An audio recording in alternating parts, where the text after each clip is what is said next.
Does Google, through this phone, know that I have moved here and moved over to the left? It's either yes or no. As a proponent of internet openness, will Google commit to ending the discrimination against rivals and other businesses through Google's products? Why did Google configure its features and pay for rides to the polls to get out the Latino vote only in key states? And I'd like you to look into the overuse of conservative news organizations to put on liberal people's news on Google. All right. House leadership still not happy with Google CEO Sundar Pichai's testimony today, saying it still raises, quote, serious concerns. Let's bring in a person who was inside that room, Republican Representative Doug Collins. Great to see you, sir. Good to see you, Liz. What did you think of Sundar Pichai today?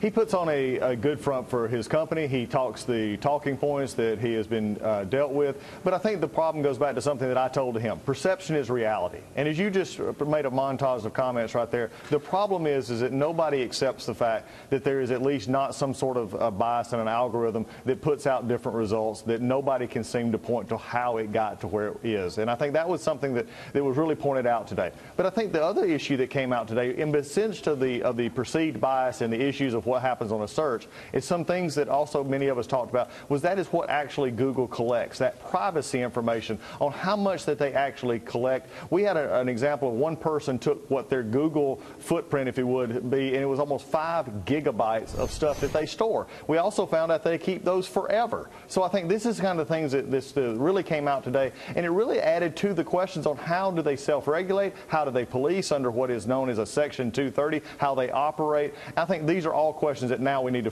proceed further. I mean, you're absolutely right, sir, because Wall Street's talking about what you just raised. In other words, Google is tracking your location via your device. And separate from that, let's turn to anti-conservative bias or anti-administration bias. We're looking at stories that Google workers did talk about altering the search function, the algorithm, after that travel ban. They didn't like it, the Google workers. So it can happen. Is it too harsh to say Google can't keep its story straight here? With as many employees, with as many people in the input section here, I think they have a problem keeping a handle on all of those stories that are coming out. The problem is for the first time they're being scrutinized.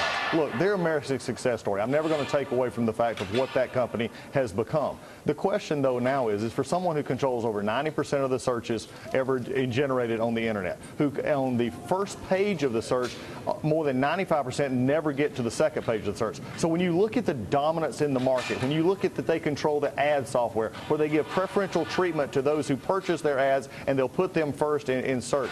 These are the kind of things that you really have to look at. And really, remember, they do not operate as a media company. I don't think there's anybody in the world that would not think YouTube or the search engines reflect a media point of view or reflect a biased point of view when they actually have a ranking for how they give you the information. And they're also immune because they say they don't own the content. This is the questions that we have to ask. These are the honest questions, and there's something we need to look forward into. Well, it sounds like you and the other congressman didn't believe him, sir. Did you believe Sundar Pichai? I believe that he is telling the story as it currently exists. Okay. This is the issue that they have.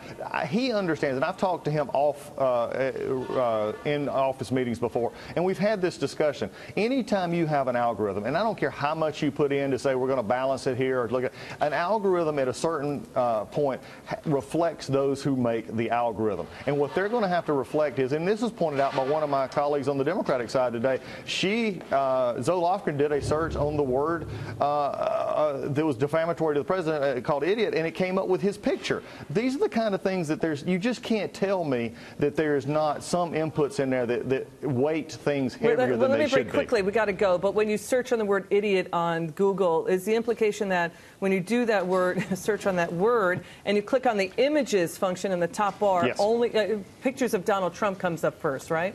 Well, it is, and what they try to say is, well, they do this all through the process, and it comes back with how many hits. That's just not a satisfactory answer, and especially when it deals with political speech and where most people begin to get their content from these internet social medias. We've got to say there's got to be at least a check and balance system here somehow and somewhere. Well, Congressman, it's good to see you. The check and balance could be lawsuits, class actions, exposing them to that. Got to change the law there for that, though. Congressman Doug Collins, good to see you, sir.